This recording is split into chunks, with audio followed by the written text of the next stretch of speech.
Hey everyone, welcome back to the channel.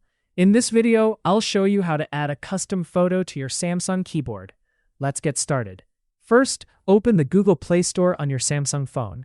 Search for Gboard, the Google keyboard, and install it.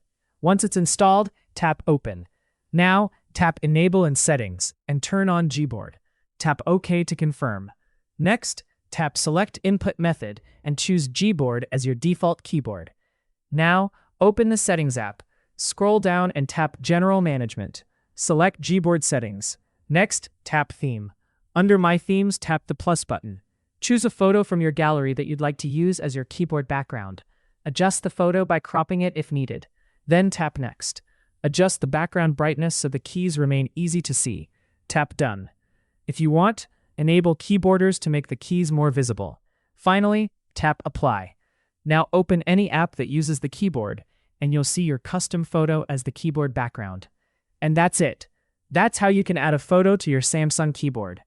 If you found this tutorial helpful, don't forget to leave a like, subscribe to the channel, and turn on notifications for more Samsung tips and tutorials. Thanks for watching, and I'll see you in the next video.